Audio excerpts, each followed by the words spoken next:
The day Harris Smith became the most hated man in Oakridge Estates was the same day he became its most powerful. $500. That's what Eleanor Whitfield and her homeowners association charged him for fishing with his grieving daughter. What they didn't know was that Harris had 4 million reasons to fight back and enough determination to use every single one of them. Are you watching this video while hiding from your HOA drama? Drop a comment letting us know your secret viewing location. And if you haven't subscribed yet, hit that button now to join our community of people standing up against discrimination. The pristine waters of Oakridge Estates' 6-acre lake reflected the morning sun as Harris Smith cast his line into the gentle ripples. The tranquility was a stark contrast to the chaos that had consumed his life over the past year. At 42, Harris had achieved what many would consider the pinnacle of success: financial freedom after 15 years of grinding in the venture capital world, navigating predominantly white spaces with a precision that had become second nature to him. His portfolio of tech startup investments had paid off handsomely, allowing him to retire decades earlier than most. But life has a cruel way of reminding you that money can't buy everything. His wife Vanessa's battle with aggressive pancreatic cancer had been merciless and swift. 14 months from diagnosis to funeral, Harris had moved mountains trying to save her. Experimental treatments, specialists flown in from across the country, medical sabbaticals to Switzerland. But in the end, all his resources couldn't change the inevitable. The loss left him and their 14-year-old daughter Zora adrift in a sea of grief too vast to navigate. "Dad, I think I got one." Zora's voice pulled Harris back to the present, her slender arms straining against the fishing rod's tension. For a brief moment, he saw a flicker of the carefree girl she'd been before Vanessa's illness. A glimpse so precious it nearly broke his heart all over again. "Easy does it, sweetheart," he guided gently, watching as she skillfully reeled in a modest bluegill, her technique reflecting the countless fishing trips they'd taken as a family. Fishing had been their thing. Harris, Vanessa, and Zora, before cancer rewrote their story. It was the last activity they'd enjoyed together before the hospital stays became permanent. Finding a new home in Oakridge Estates had been strategic. Harris had searched specifically for a property near water, somewhere they could heal, somewhere they could continue the tradition that now served as their strongest connection to Vanessa. The realtor had emphasized the community lake as a selling point, touting it as a peaceful retreat for residents. "It's a beautiful community," the realtor had gushed, gesturing toward the sprawling Tudor-style homes that encircled the lake. "Great schools, excellent security, and the HOA keeps everything pristine." "HOA?" Harris had questioned. "Oh, just the standard stuff," she'd assured him. "Lawn maintenance requirements, exterior paint color approvals, nothing unusual." She'd hesitated briefly before adding, "The HOA president, Eleanor Whitfield, is quite dedicated to maintaining property values." Harris hadn't thought much of it at the time. Throughout his career, he'd dealt with difficult personalities, navigated complex boardroom politics, and managed high-stakes negotiations. How bad could one neighborhood bureaucrat be? The answer to that question approached them now, her footsteps purposeful on the wooden dock. Eleanor Whitfield walked with the confidence of someone who had never been questioned. Her salon-perfect blonde hair, styled in an immaculate bob, complemented her expensive athleisure wear, the uniform of wealthy suburban authority. The tablet clutched in her manicured hands seemed more weapon than tool as she surveyed the father and daughter. "Excuse me," she called out, her voice cutting through the peaceful morning air. "What exactly do you think you're doing?" Harris stood slowly, maintaining a calm demeanor developed through years of being the only black face in countless conference rooms. "Good morning," he replied evenly, offering a polite smile. "Just enjoying some fishing with my daughter." He extended his hand. "I'm Harris Smith. We moved into the Maple Drive house about 2 months ago." Eleanor's gaze dropped to his outstretched hand, but made no move to take it. Instead, she tapped aggressively on her tablet, her French manicured nails clicking against the screen with practiced efficiency. "Mr. Smith," she pronounced his name with clinical precision, "fishing is explicitly prohibited in our community lake." This is a direct violation of HOA regulations. She straightened her shoulders slightly. I'm Eleanor Whitfield, HOA president. I'll have to issue a violation notice. The fine is $500. Harris felt Zora tense beside him, her previously joyful demeanor evaporating like morning mist under a harsh sun. The bluegill she'd been so proud of moments before now dangled forgotten from her line. There must be some mistake, Harris said, maintaining his composure. The realtor specifically mentioned fishing as one of the community amenities. It was actually a selling point for us. Eleanor's lips curled into something approximating a smile, though it never reached her eyes. The regulation was amended last month. All residents were notified via email. Ignorance of the rules doesn't exempt you from following them.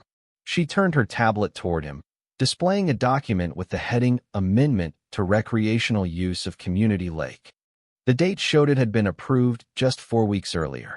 We never received any notification about this, Harris stated firmly. I personally oversee all communications, Eleanor replied with absolute conviction. The email was sent to every household. Perhaps you should check your spam folder, though I can't be responsible for residents who don't bother to read official communications. Harris felt his jaw tighten, but kept his voice level. May I ask why fishing was suddenly banned? This lake is clearly stocked with fish. He gestured toward the water, where several bass visibly swam near the shallow edges. Eleanor glanced dismissively at their fishing equipment. Environmental and safety concerns. The hooks can injure wildlife, and we've had complaints about the smell of fish and bait disturbing residents who are trying to enjoy the lake views from their homes. Her gaze lingered pointedly on their modest tackle box. Not everyone wants to see this sort of activity while they're having their morning coffee on their patios. Something in her tone made Harris look more closely at Eleanor Whitfield. The way she surveyed their modest fishing gear, the slight curl of her lip when she said activity, the careful way she assessed their presence on the dock. This wasn't just about rules. We're being very careful, Harris explained, gesturing to their catch-and-release setup. Zora and I always clean up completely when we're done. We respect the environment. Eleanor's expression hardened, the veneer of politeness thinning. Mr. Smith, perhaps you don't understand how things work here at Oakridge Estates. We maintain certain standards in this community. This isn't a public fishing hole. The residents who've lived here for years expect a particular atmosphere. She glanced at Zora, then back to Harris, her eyes narrowing slightly. New residents sometimes struggle to adapt to our community culture. People who are more accustomed to, shall we say, different types of neighborhoods. The implication hung in the air, as clear as the morning sky above them. Harris had heard this coded language throughout his professional life. The carefully constructed phrases designed to remind him that he was an outsider, that his presence was an exception rather than the rule. He felt a surge of anger rise in his chest, but swallowed it back, acutely aware of his daughter watching. Before he could respond, a small sniffle beside him drew his attention. Zora had tears welling in her eyes, her previous joy crushed under the weight of Eleanor's condescension. This place was supposed to be their sanctuary, somewhere to heal from the wound of Vanessa's absence. Instead, it was becoming yet another space where they had to justify their presence. We'll pack up, Harris said quietly, placing his arm around Zora's shoulders. Please email me the details of the fine and the full updated regulations. Eleanor's smile returned, victorious. Excellent. I'm glad we understand each other. And do check your email more carefully in the future, Mr. Smith. We wouldn't want any further misunderstandings. She turned and walked away, her designer sneakers hardly making a sound on the manicured grass. As they gathered their equipment, Zora wiped her eyes with the back of her hand. Dad, why was that lady so mean? We weren't hurting anything. Harris didn't have a good answer for her, at least not one that was appropriate to share with a 14-year-old. Some people just like rules more than they like people, sweetheart, he said finally. Let's go home and have some lunch. Have you ever suspected rules were being applied differently to you than to others? What evidence finally convinced you it wasn't just in your head? Share your experiences in the comments below and hit subscribe to join our community of truth seekers. Back at their home, a spacious four-bedroom colonial that had still felt empty since Vanessa's passing. Harris methodically checked every email folder, including spam, trash, and the rarely visited promotions tab. Just as he suspected, there was no notification about any fishing ban or amendments to the HOA regulations. He leaned back in his chair, fingers steepled before him, the venture capitalist's mind whirring into action. "This isn't about fishing," he murmured to himself. Years of analyzing business strategies had taught him to look beyond the surface, to find the underlying motivations. Eleanor's reaction had been too pointed, too personal for a simple rule violation. Harris opened his laptop and began researching the Oakridge Estates HOA more thoroughly. The organization's website was sleek and professional, featuring pristine images of the community and a prominent photo of Eleanor Whitfield alongside her credentials. She'd been HOA president for 8 consecutive years, running unopposed for the last 4 terms. Her day job was listed as owner of Whitfield Properties, a boutique real estate company specializing in luxury community development. Digging deeper through public social media accounts, Harris found several posts from Eleanor herself, hosting lavish waterfront parties at the very same lake where she'd just fined him for fishing. Photos showed elegantly dressed guests sipping champagne by the water's edge, caterers setting up elaborate buffets mere feet from where Harris and Zora had been standing. One particular image caught his attention, Eleanor raising a toast, the caption reading, "Another successful lakeside soiree." Oakridge Estates maintains its exclusive atmosphere through careful community management. Careful community management. The phrase struck him as particularly telling. Further research uncovered something even more interesting in the county's public records. Harris downloaded the original HOA documentation, scanning through pages of legalese until he found what he was looking for. The lake was actually listed as a common property amenity belonging to all residents. There was no legal distinction suggesting the HOA had absolute control over its use. As the evening sun cast long shadows across his study, Harris stood by the window, gazing toward the lake. In the distance, he could see a gathering at the lakeside gazebo, a group of well-dressed residents, wine glasses in hand. At the center stood Eleanor Whitfield, holding court like a queen among her subjects. The following morning brought clear skies and a chance encounter that would change everything. Harris was retrieving the newspaper from his driveway when an older gentleman walked past with a dignified silver retriever trotting beside him.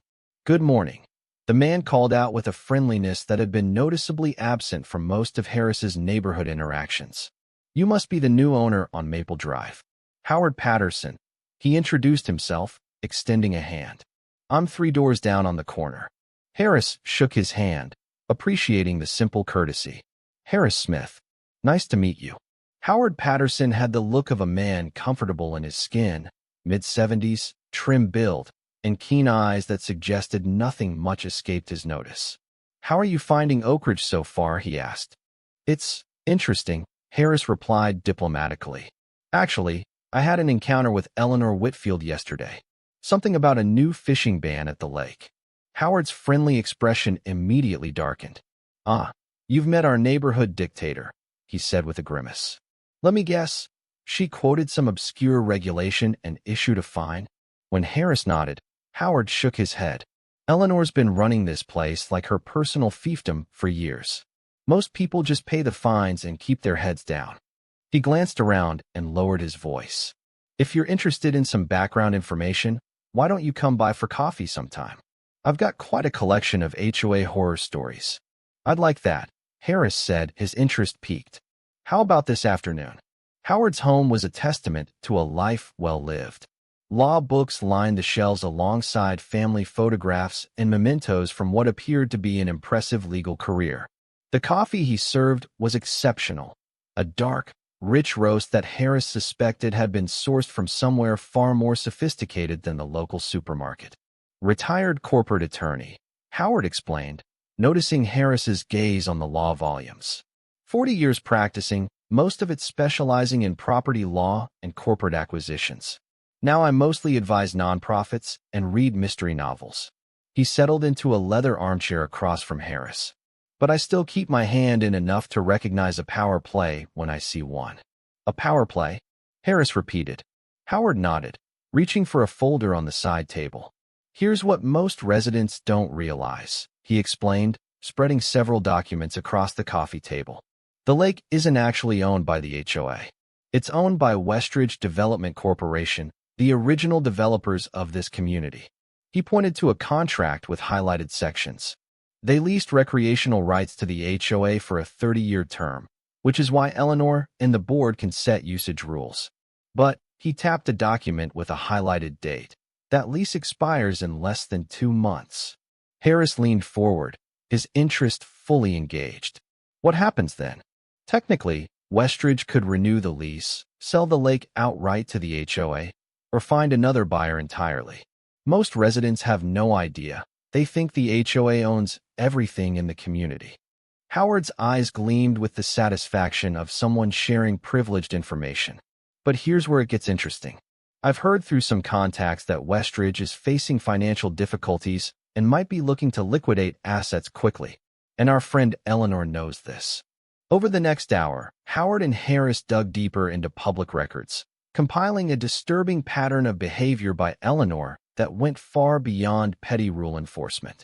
Through various shell companies connected to her real estate business, she had been quietly acquiring properties throughout the neighborhood whenever residents were forced to sell, often after being hounded out by excessive HOA fines and violations. And now she's after bigger game, Howard concluded. From what I've gathered, she's been in private talks with Oakridge to purchase the lake property herself. Not for the HOA, mind you, for her own real estate development company. Word is she plans to reduce lake access and build additional luxury homes on part of the shoreline. This explained the sudden fishing ban. It wasn't about environmental concerns at all. It was about gradually restricting lake usage to prepare for a complete change in ownership. Howard took a thoughtful sip of his coffee. You know, there's someone else you should meet. Dr. Walter Freeman, retired medical researcher, lives on the east side of the neighborhood. He's been documenting Eleanor's, let's call it selective enforcement for years. Selective enforcement? Harris questioned, though he already suspected what Howard meant. Howard's expression turned grim. Walter's one of the few black homeowners who've managed to stay in Oakridge despite Eleanor's best efforts. He's got data that would make your hair stand on end. The following evening found Harris in Dr. Walter Freeman's immaculate study. At 68, Walter Freeman carried himself with the quiet dignity of a man who had fought invisible battles his entire life. His home office reflected his scientific background, meticulously organized, with framed medical patents and academic awards lining the walls. I started this as a simple record-keeping exercise, Dr. Freeman explained, gesturing to his computer screen filled with spreadsheets. But it quickly became apparent that there was a pattern to Eleanor's enforcement actions. The data was undeniable and meticulously documented. Homeowners of color received violation notices at nearly 3 times the rate of their white neighbors. New residents were cited for infractions that long-standing homeowners routinely got away with. And most tellingly, properties that eventually sold at below-market rates due to compliance issues frequently ended up in the hands of shell companies with connections to Whitfield properties. Eleanor's real estate operation is clever, Dr. Freeman explained, pulling up property records. She never purchases directly.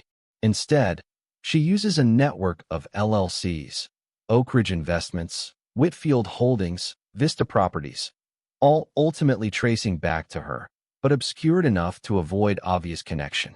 He showed Harris documentation of 6 different homes that had been purchased this way over the past 5 years, all following the same pattern. Excessive HOA violations, declining property values, desperate sales, and eventual high-profit resales after cosmetic renovations. She tried it with me when I first moved in, Dr. Freeman revealed, his voice steady despite the clear injustice. Suddenly, my perfectly standard mailbox was non-conforming. My hedges were a 1/4 inch too tall.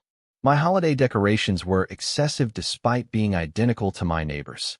When I started documenting everything, photographing similar violations she ignored at white-owned homes, recording our conversations, filing formal appeals with documentation, she backed off. but she found softer targets. Howard nodded grimly. The lake is her endgame. Westridge Development has been struggling since the recession. They overextended on commercial properties and have been quietly liquidating residential assets to cover debts. The lake was never meant to be permanent green space. The original development plan from 30 years ago actually included lakefront condominiums, but environmental regulations at the time prevented construction. Those regulations have since been relaxed, Dr. Freeman added. With the right connections at City Hall, which Eleanor certainly has, permits could be issued for limited development. A half-dozen luxury lakefront homes could easily bring in $7 or $8 million in revenue. Harris's professional interest was fully engaged now. Tell me more about Westridge's financial situation, he said, his mind already formulating possibilities. As a former venture capitalist, he was well-versed in recognizing distressed assets and opportunity. He looked between the two men, Howard with his legal expertise, Dr. Freeman with his meticulous documentation of injustice, and felt something he hadn't experienced since Vanessa's diagnosis. Purpose. I think, Harris said slowly, a plan already crystallizing in his mind, that it's time Eleanor Whitfield learned what happens when she picks the wrong target. You've got to meet Rebecca Chon, Dr. Freeman said over breakfast at the local diner the following morning. The three men, Harris, Howard, and Dr. Freeman, had established a morning ritual, gathering at Maple Street Cafe, safely outside Oakridge Estates, to share information and develop their strategy. She's a real estate broker with insider knowledge of the local market. If anyone knows the details of Westridge's financial position, it's her. Harris nodded, spreading jam on his toast with methodical precision. In the venture capital world, information was currency, and he was building his war chest. Can you set up a meeting? Already did, Dr. Freeman replied with a slight smile. She'll see us at her office downtown this afternoon. I told her it was about potential investment opportunities in distressed properties. Which wasn't entirely untrue, Harris thought. Rebecca Chin's office reflected her success.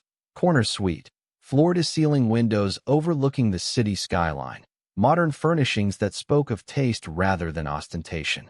As one of the few Asian American brokers in a predominantly white industry, she had built her reputation on finding value where others saw only risk. Walter, she greeted Dr. Freeman warmly. Always good to see you. And this must be Mr. Smith. Harris extended his hand. Harris, please. Thank you for meeting with us. Walter mentioned you're interested in distressed properties, Rebecca said, gesturing for them to sit. Any particular sector? I'm curious about Westridge Development, Harris replied directly. I understand they might be looking to liquidate certain assets. Rebecca's expression shifted, professional caution replacing her welcome. That's not public knowledge. May I ask why you're interested? Dr. Freeman leaned forward. Rebecca, this stays in this room. Harris is a resident of Oakridge Estates.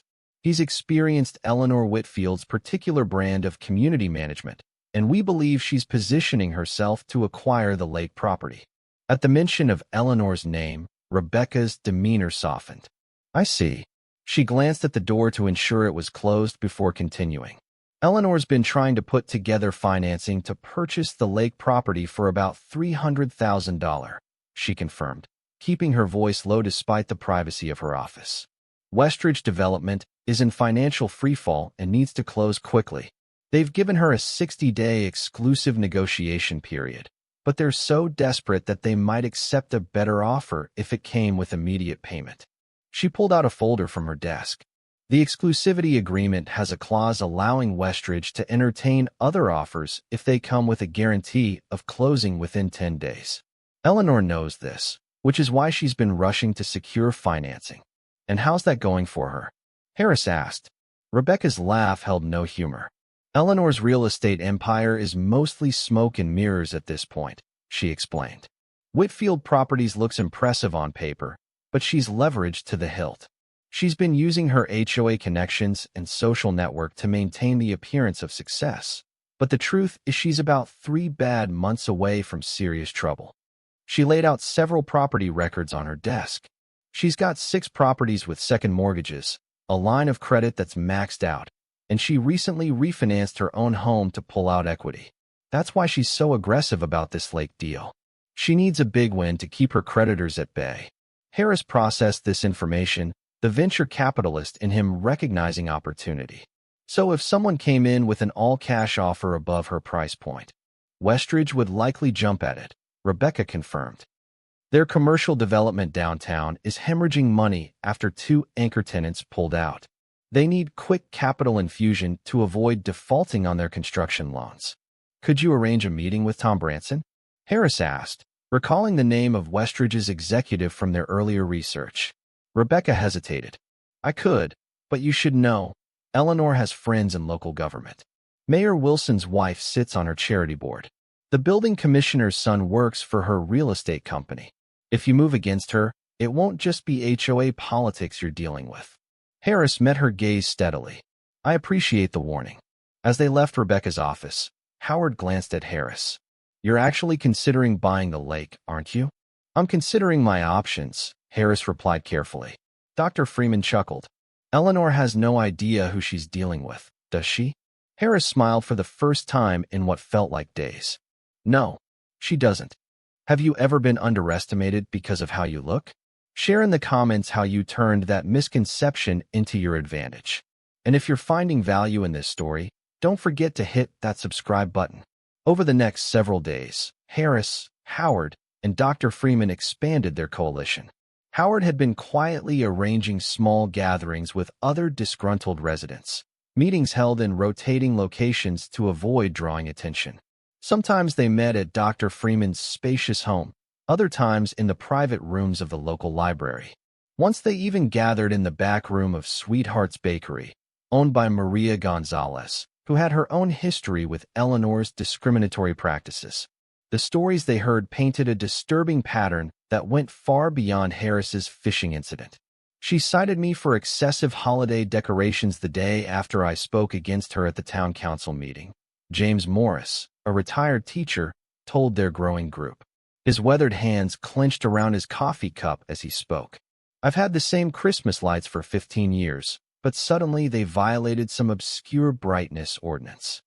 My foster children were banned from the community pool for being too loud, shared Maria Gonzalez, her accent thickening with emotion. When I asked which rule they had broken, she said it was her executive decision as HOA president. Maria's eyes flashed. The next day, her grandchildren were splashing and screaming in that same pool, and not a word was said. Diana Winters, a young widow who had moved to the community just before Harris, described how Eleanor had personally led an inspection committee through her backyard, claiming to check for mosquito breeding grounds. 2 days later, I received violation notices for 5 different issues, all things that my neighbors have but weren't cited for. When I pointed this out, Eleanor suggested that perhaps this community isn't the right fit for someone in your situation. What does that even mean? Someone asked. Diana's smile was bitter. I think it means a single mother doesn't fit her vision for Oakridge. The Patels, an Indian-American family who'd lived in Oakridge for 3 years, described how their request to install a security camera after a break-in was denied for aesthetic reasons, while 3 white homeowners on the same street had identical systems approved within days. Each story revealed Eleanor's tactical approach: isolate potential opposition, apply selective pressure through HOA mechanisms, and either force compliance or drive people out. Those who stayed learned to keep their heads down. Those who fought back found themselves facing escalating harassment. Dr. Freeman documented every account, adding to his already substantial evidence of discriminatory patterns. What we're seeing is a systematic effort to homogenize the community, he explained to the group. Eleanor uses the HOA regulations as a weapon, selectively enforcing rules based on who she wants to stay and who she wants to leave. He pulled up a map of Oakridge Estates on his tablet, with properties color-coded by demographics and violation frequencies. The visual evidence was stark. Properties owned by minorities or recent arrivals showed significantly higher rates of citations and fines. This isn't just discriminatory, Howard noted grimly. It could be actionable under fair housing laws. A lawsuit would take years, Harris pointed out, and many of these residents can't afford prolonged legal battles. Eleanor knows that. It's part of her strategy. So what do we do?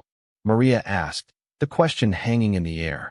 Harris looked around the room at the faces of people who had been silently enduring Eleanor's reign. We changed the game, he said simply. Eleanor's playing by a rulebook she wrote. It's time we introduced a new one.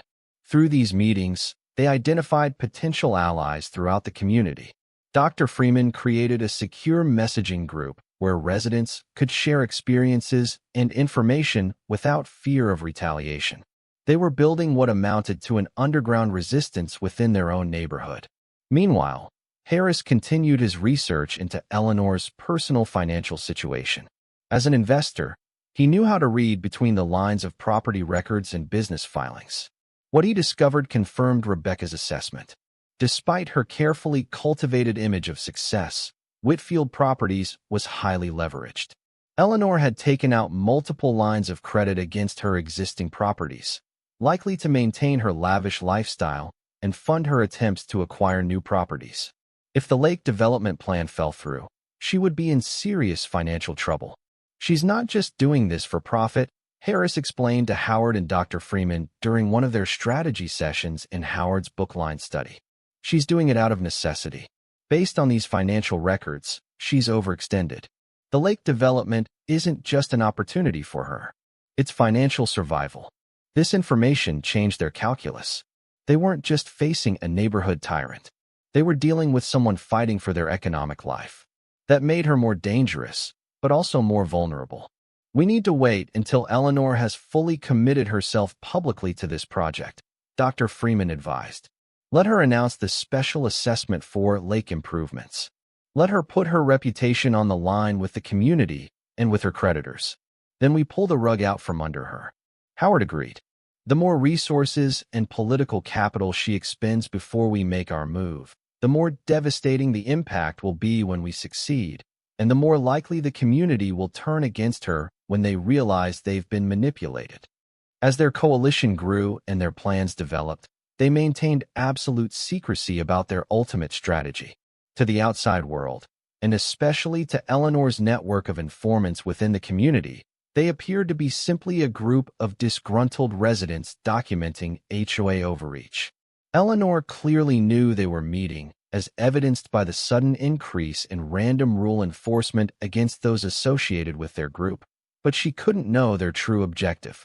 With the information gathered from their various sources, they were ready to move to the next phase of their plan. Rebecca arranged a discreet meeting with Tom Branson, the Westridge executive handling the lake property sale. As Harris prepared for this crucial conversation, he knew they were approaching the point of no return in their battle against Eleanor Whitfield. The stakes were high, not just for him and Zora, but for the entire community. It was time to see if their careful preparation would pay off. The meeting with Tom Branson took place in a private room at Howard's former law firm downtown, far from curious eyes in their community. As Rebecca had mentioned, Westridge was indeed desperate to offload assets quickly. "Look, I'll be straight with you," Tom said after they'd covered the preliminaries. "We've given Whitfield Properties a 60-day exclusive negotiation window, but there's a clause that allows us to entertain other offers if they come with guaranteed rapid closing." Eleanor's still trying to pull together investors and financing, but frankly, we needed the cash yesterday. "What's her offer?" Harris asked. $300,000 paid over an 18-month period with a complicated financing structure. Tom replied, his frustration evident. "Our CFO is pushing us to liquidate non-core assets immediately to shore up our commercial development downtown." Harris nodded thoughtfully, then made his move. "I can offer $350,000, all cash, with closing in 7 days. Tom's eyebrows shot up. "That would certainly get my board's attention," he said, clearly surprised by the directness of the offer. "But I should warn you, Eleanor Whitfield has friends in the local government. She won't take this lying down." "I'm counting on it," Harris replied with a smile that didn't quite reach his eyes. 2 days later, Harris had a preliminary agreement in hand, contingent only on a standard environmental assessment that could be completed within the week. To maintain secrecy, the purchasing entity was listed as Smith Holdings LLC, a company Harris created specifically for this transaction. Unless Eleanor personally investigated the corporate registration, she wouldn't immediately connect it to him. What would you do if your child faced discrimination because of your decision to stand up against injustice? Would you back down or fight harder? Let us know in the comments what strategies you've used to protect your loved ones while still standing your ground. As Harris built his coalition and investigated his options, Eleanor apparently caught wind of his activities. The HOA's response was swift and merciless. Suddenly, Harris began receiving violation notices for issues that had never been mentioned before: improper weed control, unauthorized landscaping materials, mailbox height violations, and even a citation for his garage door being the wrong shade of taupe, despite being painted the exact color approved when he moved in. The fines began piling up. $100 here, $200 there. Within 2 weeks, he'd accumulated nearly $2,000 in violations. When he tried to contest them, his appeals were mysteriously lost or denied without explanation. It was clear that Eleanor was using every tool at her disposal to pressure him into conformity. Then came a particularly troubling incident. Zora had left her bicycle in their driveway while running inside to answer a phone call. Within 15 minutes, a violation notice appeared on their door, complete with photographs of the infraction. Someone had been watching their house, waiting for any minor slip-up to pounce on. The systematic nature of the harassment was becoming increasingly obvious. The targeting wasn't limited to just Harris. Anyone seen associating with their group soon found themselves subject to similar treatment. Maria Gonzalez received a citation for her lawn being a quarter-inch too high, measured precisely by Eleanor herself with a ruler. James Morris was fined for a bird feeder that had been in his yard for over a decade, but suddenly violated an obscure aesthetic guideline. The Patels were cited for unauthorized gatherings when they hosted a small Diwali celebration. Diana Winters received a notice about improper trash disposal when her recycling bin was 6 inches too close to her garage. The next day, she found a business card from Whitfield Properties tucked into her mailbox with a handwritten note. "When you're ready to consider selling, I have buyers who would take this property as is." It was a clear campaign of intimidation, but it was having the opposite effect than Eleanor intended. Instead of scaring people away from their coalition, her heavy-handed tactics were driving more residents to their secret meetings. With each new absurd violation, another neighbor joined their messaging group. By the 3rd week, they had representatives from nearly 30 households, over a quarter of the community. The final straw came when Zora returned from school in tears, her shoulders hunched as if carrying an invisible weight. "What's wrong, sweetheart?" Harris asked, immediately setting aside the work on his laptop. "The kids at school are saying we're troublemakers," she sobbed. "Brianna said her mom told her we're trying to bring down property values and that we don't belong here." Harris felt a cold fury settle in his chest. Brianna's mother, he discovered, was one of Eleanor's closest allies on the HOA board. The battle had now extended to targeting his child. That night, after Zora was asleep, Harris called Howard. "I'm considering selling the house and moving," he admitted, staring out the window at the darkened neighborhood. "This is affecting Zora too much." "That's exactly what she wants," Howard replied firmly. "Eleanor's done this to at least 6 other families I know of. She hounds them with violations until they sell, usually at below market value because of the problems with the property, and then her real estate connections snap them up. Don't give her that satisfaction." He was right, of course. Walking away would be letting Eleanor win, and worse, it would be teaching Zora the wrong lesson about standing up to bullies. "What would Vanessa tell you to do?" Howard asked gently. The question hit Harris like a physical blow. Vanessa had never backed down from injustice. Even during her illness, she'd continued her pro bono legal work with housing discrimination cases until she physically couldn't anymore. She would be appalled at the thought of retreating. "She'd tell me to fight," Harris said softly. "Not just for us, but for everyone who can't." "Exactly," Howard replied. "And you're not alone in this fight." That same evening, Harris received word that the environmental assessment on the lake had come back clean and Westridge's board had accepted his offer. The paperwork was ready to sign. Later that night, While reviewing the HOA governing documents again, Harris discovered something crucial. Eleanor's proposed special assessment to improve lake amenities, which everyone understood was her way of raising funds to purchase the lake, required 75% homeowner approval, not the simple majority she had claimed at the meeting. She was attempting to bypass the HOA's own rules, confident that no one would challenge her. Harris leaned back in his chair, contemplating the document on his screen. Eleanor had made a critical error. In her confidence, she had overstepped her authority, creating a vulnerability he could exploit. But more importantly, she had brought this fight to his daughter. Time to show them what happens when you anger someone who's spent their career learning how to break down and rebuild systems, he murmured, closing his laptop with new resolve. The next morning, Harris withdrew $350,000 from his investment accounts, approximately 15% more than Eleanor's offer for the lake property. He called Dr. Freeman, who not only encouraged his plan but offered to loan him another $50,000 to ensure they had enough leverage. "This isn't just about fishing rights anymore," Dr. Freeman said. "This is about changing the power dynamics in our community for good." Within 48 hours, Harris had signed all the paperwork with Westridge Development. The lake, all 6 acres of it, including the surrounding 10-foot shoreline perimeter, now belonged to him, not the HOA, and certainly not Eleanor Whitfield. What made the transaction particularly sweet was the timing. The day after Harris closed the deal, Eleanor had scheduled a special HOA meeting to announce her vision for the future of their lake.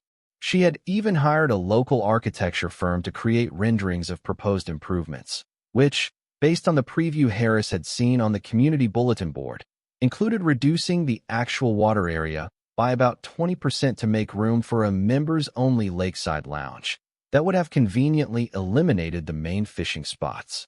Harris kept this information absolutely confidential, sharing it only with Howard and Dr. Freeman. As they reviewed the final deed together in Harris's study, a quiet satisfaction settled over the 3 men. "She has no idea what's coming, does she?" Howard mused, examining the property boundaries outlined in the documents. "No," Harris replied, a smile playing at the corner of his mouth. "But she will." Dr. Freeman raised his coffee cup in a toast. "To justice, served with a side of irony. And to fishing rights," Harris added, thinking of the joy on Zora's face when he would tell her they could fish whenever they wanted. But first, there was a community meeting to attend, where Eleanor Whitfield would be presenting her grand vision for a lake that no longer belonged to her. A presentation Harris had every intention of watching very, very carefully. Eleanor Whitfield stood at the podium like a general addressing her troops, her posture impeccable, her voice carrying the practiced authority of someone unaccustomed to being questioned. The community center was filled to capacity for what she had billed as a special presentation on the future of Oakridge Estates. "As your HOA president," Eleanor began, her smile not quite reaching her eyes, "I've always prioritized maintaining the exclusive character of our community. Property values in Oakridge have consistently outperformed surrounding neighborhoods because of our commitment to excellence and standards." Behind her, a large screen displayed a PowerPoint presentation titled, "Elevating Oakridge Estates, a Premier Vision." The first slide showed beautifully rendered images of a lakeside pavilion and walking paths, improvements that looked impressive but would significantly reduce public access to the water. "Our crown jewel has always been our lake," Eleanor continued, clicking to a slide showing aerial views of the water. "Today, I'm excited to share our vision for enhancing this community asset while protecting its environmental integrity." Harris sat quietly in the back row between Howard and Dr. Freeman, watching as Eleanor outlined her strategic reimagining of the lake area. The plan included reducing the actual water area by about 20% to create a members-only lakeside lounge and adding architectural water features that would conveniently eliminate the main fishing spots. What she didn't mention, of course, was that her real estate company would be handling the development and sales of the new lakefront properties she planned to build. To fund these critical improvements, Eleanor said, her voice taking on a note of practiced solemnity, The board has approved a special assessment of $50 per month per household, beginning next month. A murmur ran through the crowd. For many families, this represented a significant increase in their monthly expenses. This is temporary, of course, Eleanor assured them, though Harris noted she didn't specify how temporary. Think of it as an investment in your property values. Eleanor then launched into a thinly veiled smear campaign against the opposition. Without naming Harris directly, she spoke about certain new elements in our community who don't understand our values, and financially unstable individuals trying to undermine property values. Dr. Freeman shifted in his seat, his jaw tightening at the coded language. When the floor opened for questions, he stood. Dr. Freeman, Eleanor acknowledged, her smile tightening. I thought we might hear from you today. I'd like to ask about the approval process for this special assessment, Dr. Freeman said, his voice steady. According to Section 7.3 of the HOA bylaws, special assessments exceeding $20 per month require a 75% approval vote from homeowners, not just board approval. Eleanor's smile faltered momentarily before she recovered. The board has determined this falls under the emergency maintenance provision, which allows us to bypass the voting requirement. What's the emergency? Howard called out from his seat. Environmental remediation, Eleanor replied smoothly. Our studies show potential degradation of the shoreline that could impact water quality. Could we see these studies? Harris asked, speaking for the first time. Eleanor's gaze snapped to him, recognition and thinly veiled contempt in her expression. They're quite technical, Mr. Smith, but I'd be happy to provide a summary at a later date. She quickly called on someone else, a loyal supporter who asked a softball question about the landscaping plans.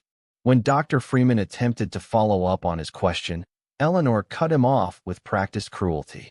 I find it interesting, she said with mock sweetness, that Dr. Freeman feels qualified to lecture us about community standards when he himself had to negotiate with the IRS over unpaid taxes just a few years ago. Perhaps we should focus on getting our own houses in order before criticizing others. The room fell uncomfortably silent. Dr. Freeman remained standing, dignity intact despite the public attempt to humiliate him. My tax issue was a clerical error that was fully resolved, he stated calmly. Unlike the questionable financial practices of this board, which remain unexamined. Eleanor's cheeks flushed with anger. Moving on, she said tersely. The meeting devolved further when Sofia Rodriguez tentatively suggested that perhaps a community vote should be taken before changing lake regulations so drastically. Eleanor fixed her with an icy stare. Sofia, I believe your home-based business permit renewal is coming up soon, isn't it? It would be a shame if there were any complications with that. The threat was barely concealed, and Sofia immediately backed down. As Harris watched this public display of intimidation, he felt a strange sense of calm. Eleanor had no idea that her grand plans had already been derailed, that the lake she was presenting as the centerpiece of her vision no longer belonged to Westridge and would never belong to her. The satisfaction of knowing what was coming almost made up for the months of harassment. Meanwhile, Eleanor had used her connection with Mayor James Wilson to create administrative pressure on Harris. Suddenly, his home was subject to random safety inspections, and questions were raised about building permits for renovations the previous owner had completed years ago. The mayor himself didn't dirty his hands directly, but his building inspector, a cousin of Eleanor's by marriage, was suddenly very interested in the structural integrity of Harris's deck. The pressure was working. When Zora came home crying for the third time in 2 weeks because classmates were excluding her based on rumors about their family, Harris nearly gave in.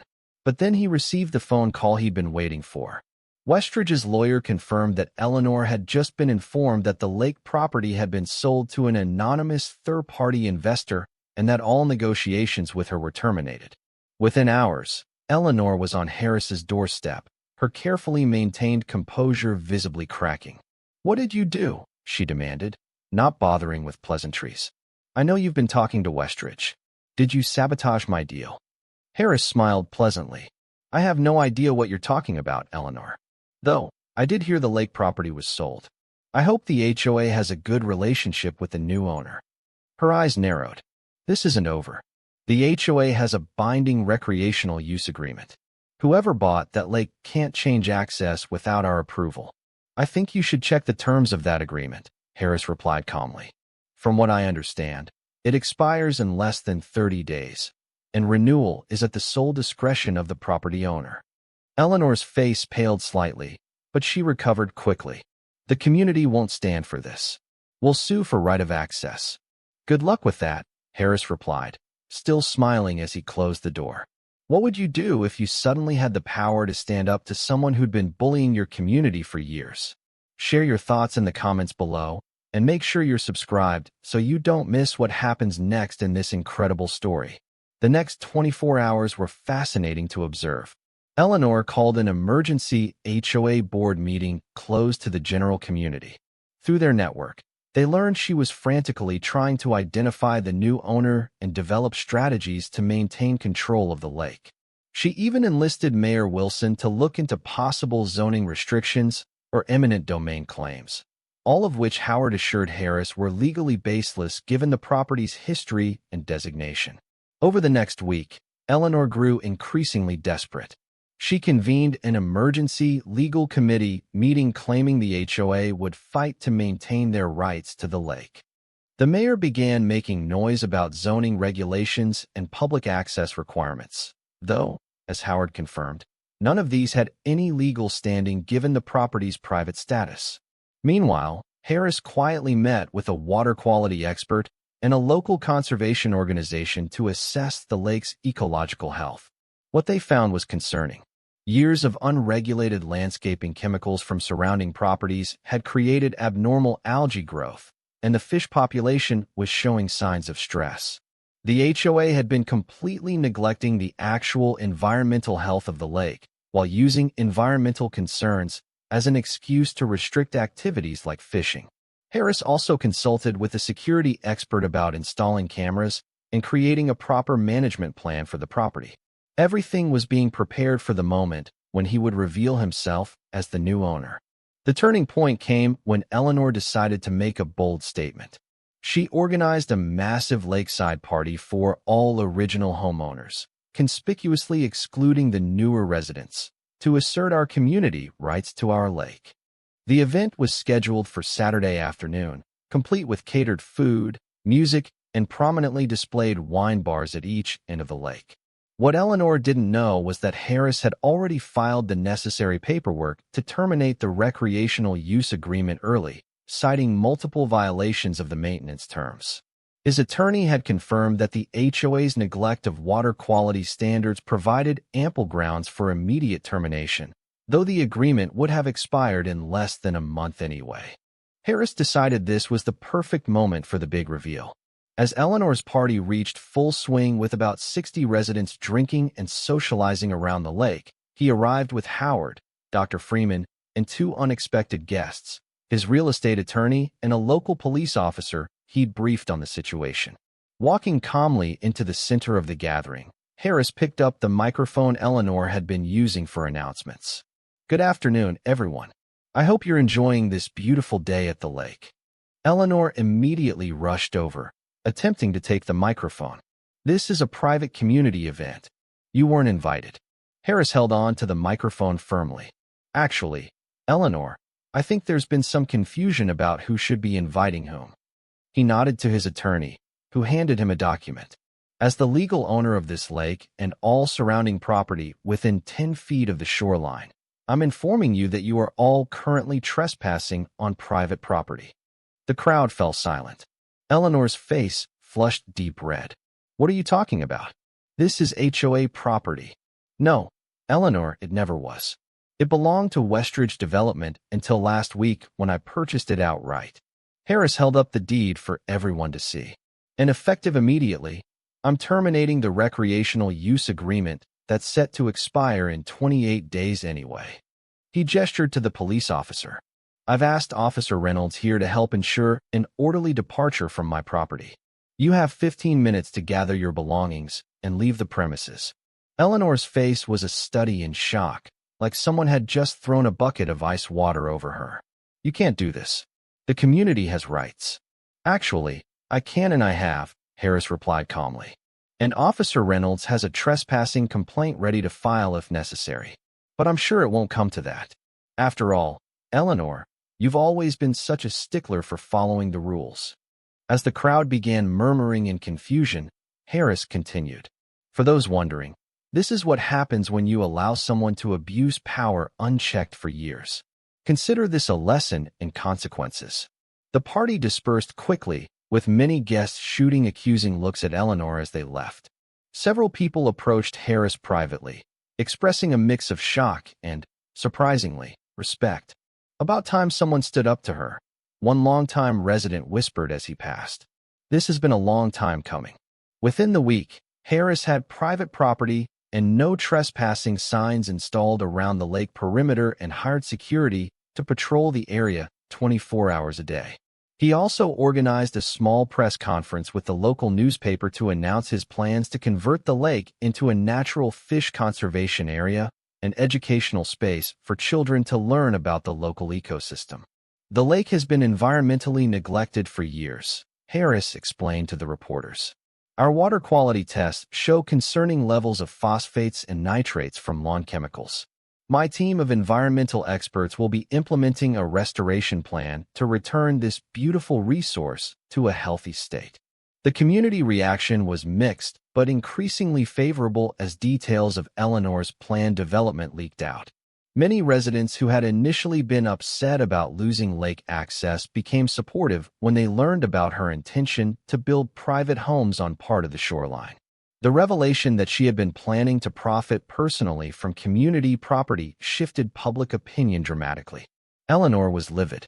She attempted to sue Harris for destruction of community value, but her case was dismissed almost immediately when his attorney presented the clear property deed and expired access agreement. She then tried to rally the HOA to implement punitive measures against him, additional fines, restrictions, even attempting to force a lien on his property. But many residents were beginning to question whose interests she really represented.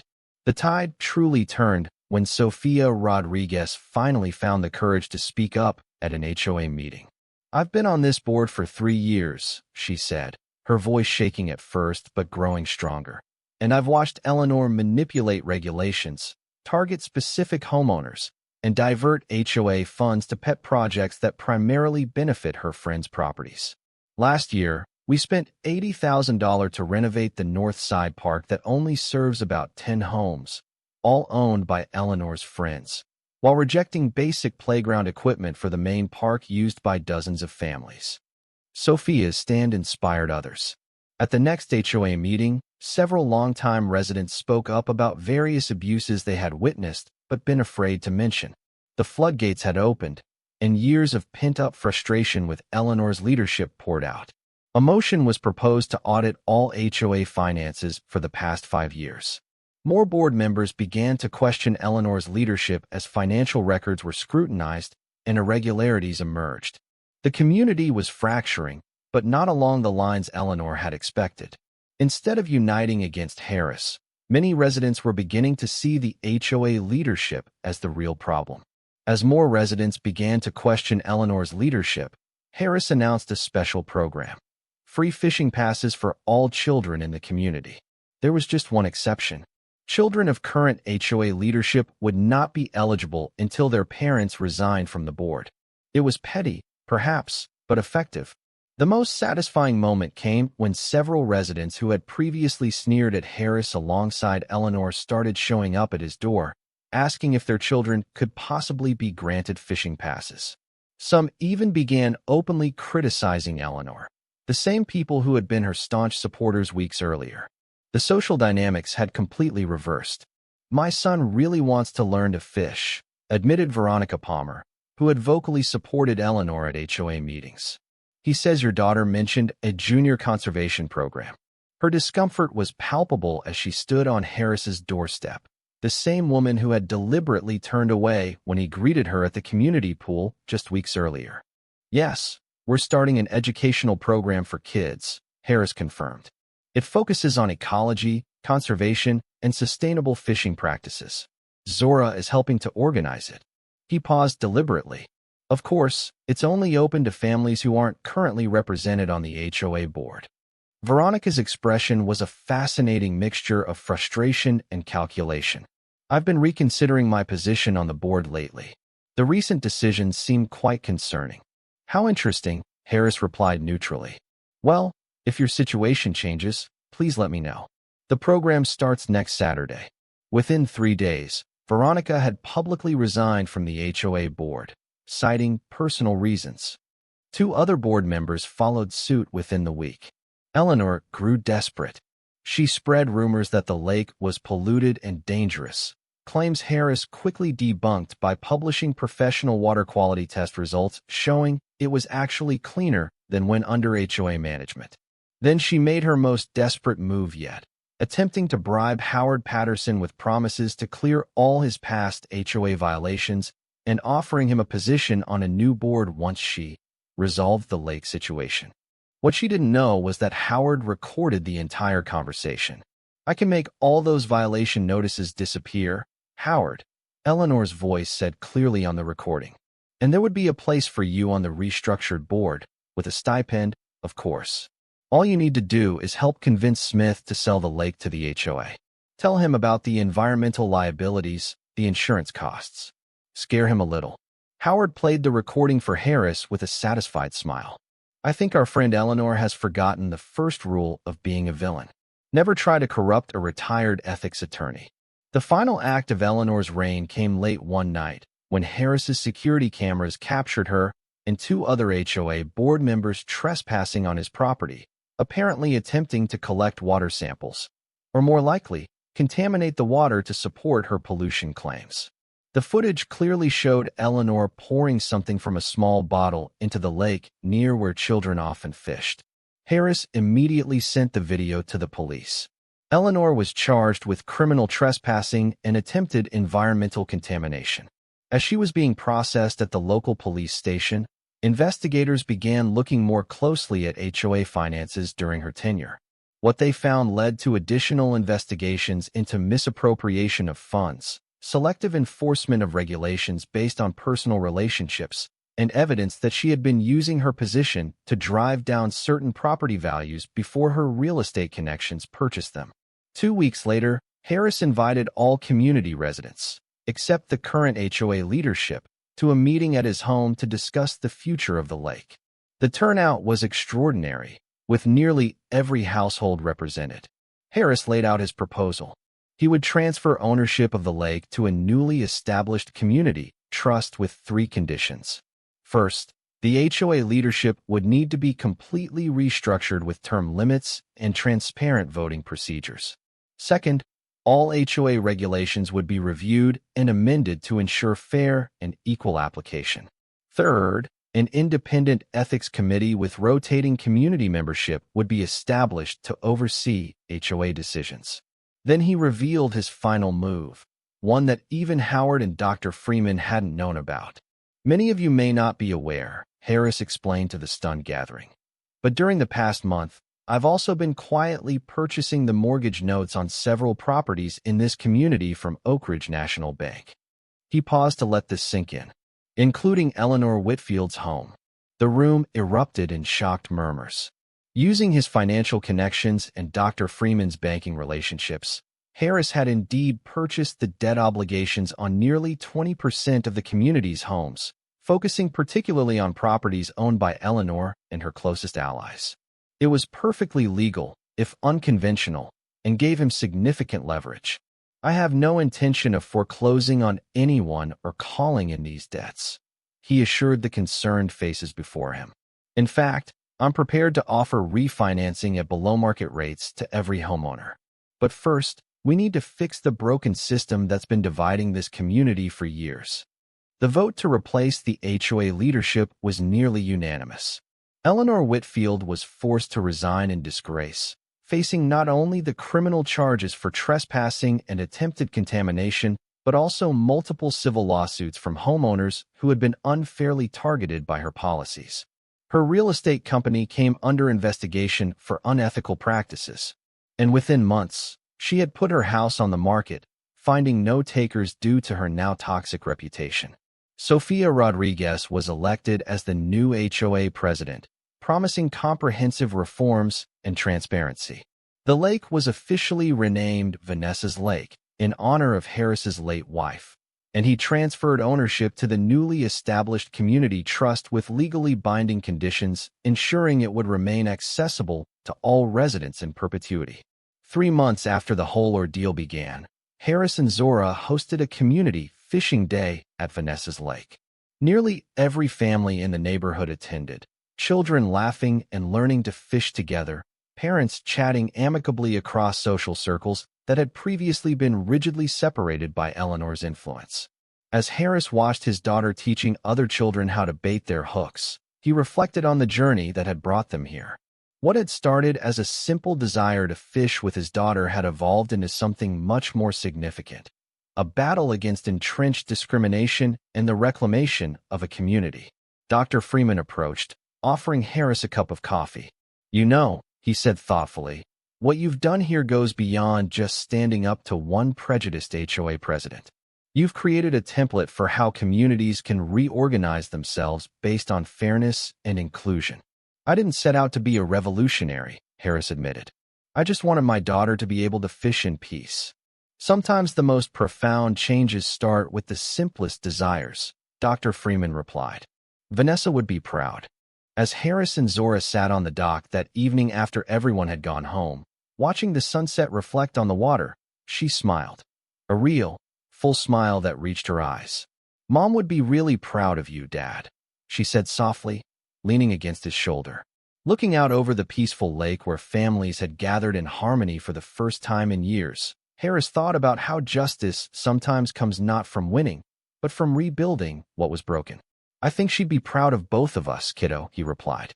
1 year later, their community had become a model for HOA reform, with several neighboring developments adopting their governance structure and ethics guidelines. Eleanor Whitfield had moved away after losing most of her assets in the lawsuits. Harris was approached about running for mayor after James Wilson decided not to seek re-election following revelations about his relationship with Eleanor, but he declined. Instead, he established a scholarship fund in Vanessa's name for children who had lost a parent to cancer. The scholarship's first recipient was Diana Winters' son, who had dreams of becoming an environmental scientist, inspired, he said, by the transformation of Vanessa's Lake. "I never set out to change the system," Harris told a reporter who came to do a story on the community's transformation. "I just wanted to fish with my daughter. But I learned something important along the way. Sometimes when you're facing discrimination, the most powerful response isn't outrage, it's strategic thinking." He glanced over at Zora, now 15, confidently leading a group of younger children on a nature walk around the lake. "My daughter learned that you don't have to accept the world as it is. You can rebuild it into something better." The reporter nodded thoughtfully. "Any advice for others facing similar situations in their communities?" Harris considered the question. "Document everything. Build alliances. Understand the rules better than those who made them. And remember, sometimes the best way to defeat a bully isn't to become a bigger bully. It's to change the rules of the game entirely." What systems of discrimination have you successfully challenged in your own life? What strategies from Harris's story could you apply to your situation? Subscribe now if you believe in standing up against discrimination in all its forms.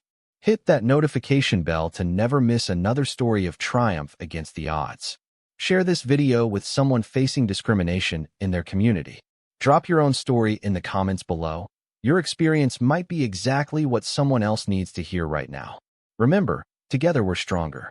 Your subscription helps us continue bringing these important stories to light. Thank you for watching. See you in the next video.